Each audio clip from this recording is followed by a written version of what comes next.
खुलुमबाय स्टुडिअ दं आं राजीव बसुमतारी रायजोनि गिबि मन्त्रि डक्टर हिमन्त बिश्व शर्मा बिथाङा आसाम विधानसभा बिसायख'थिनि सिगां जोबथा आसाम आयेन आफादनि जुथुमा जिरायनायाव रोखा रोखा बुंथिदोंमोन दि जुदि नैथि खेबनि थाखाय आं रायजोनि गिबि मन्त्रि जाना फैयो अब्लानिया गिबि आयेन आफादनि एबा 2022 मायथाइनि गिबि आयेन आफादनि जुथुमायावनो UCC बिलखौ दैखांगोन होननानै बाथ्रा बुंदोंमोन आरो थिग बेबायदिनो जेरैबायदि खोथा होदों एरैबायदिनो मावनो थाखाय थांखि लाबाय रायजोनि गिबि मन्त्रि डक्टर हिमन्त बिश्व शर्मा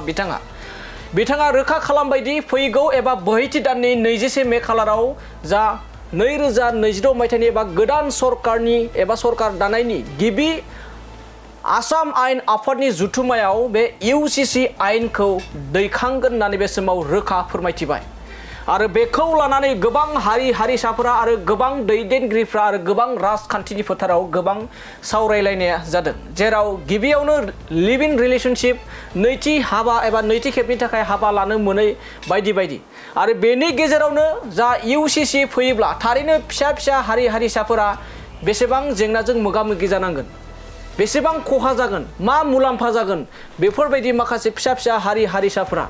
बेखौ लानानै गोख्रों अजद दैखांनानै बाथ्रा बुंदों UPPL नि सासे गोख्रों दैदेनगिरि RN सिन्हा बिथाङा फोरमायदों दि बेफोर UCC खौ लानानै एबा मोजां बेनि सायाव मोजां साननानै विधानसभा बिसायख'थियाव रायजो राजाफ्रा भट होनांगौमोन नाथाय दिनै रायजो राजाफोरा भट होनानै देरहा होनानै खैफोदावसो गोग्लैनो थांगासिनो दं होननानै रायजो राजाफोरनिसिम खावलायदों UPPL नि दैदेनगिरि RN सिन्हा बिथाङा थारैनो बे UCC फैयोब्ला जोंनि BTC नि थागिबिफोरा बेसेबां जौगागोन बेसेबां मुलाम्फा जागोन आरो मा खहा दङ थारैनो जोंनि जा मोनथाय जा ट्राइबेल माहारिफ्रा मोनथाय जा थामोनथाय मोनो जा इन्जय खालामनो थाखाय माखासे रिजार्भेसन मोनो बेनिफ्राय जों उदां जागोन नामा जों रिजार्भेसनफोरखौ जोङो फैबाय थानाय समाव मोनगोन ना मोना बे UCC खौ लानानै जेराव जोंहा गोबां माने माखासे रिजार्भेसन थायो बेफोर गोमालांगोन नामा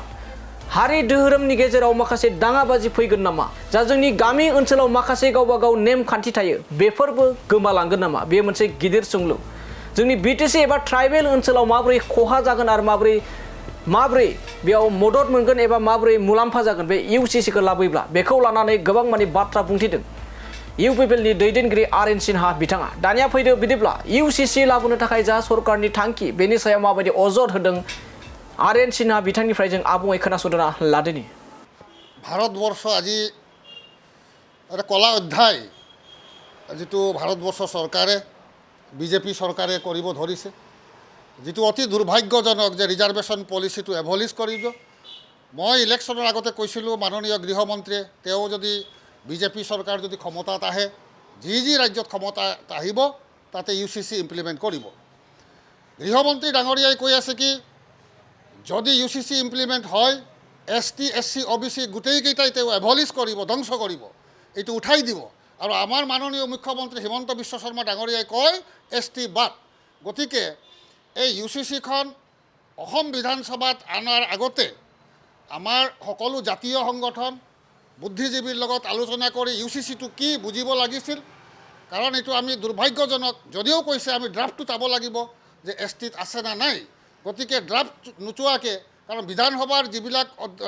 MLA নিৰ্বাচিত হৈছে বিৰোধী দলত যিবোৰে আপত্তি কৰিব তেওঁলোকৰ তাত ইমান UCC সম্পৰ্কে জ্ঞাত নহয় তেওঁলোকে গতিকে এইটো ধামাচাপা দি পাছ কৰোৱা যদি হয় তেতিয়াহ'লে এইটো অসমৰ কাৰণে দুৰ্ভাগ্যজনক হ'ব আৰু বিশেষকৈ আমি UPPL দলৰ পৰা মই কৈছোঁ আমি এইটো UCC ইমপ্লিমেণ্ট কৰাৰ কাৰণে আমি পক্ষপাতি নহয় কাৰণ য'ত ট্ৰাইবেল SC OBC ৰ ক্ষতি হ'ব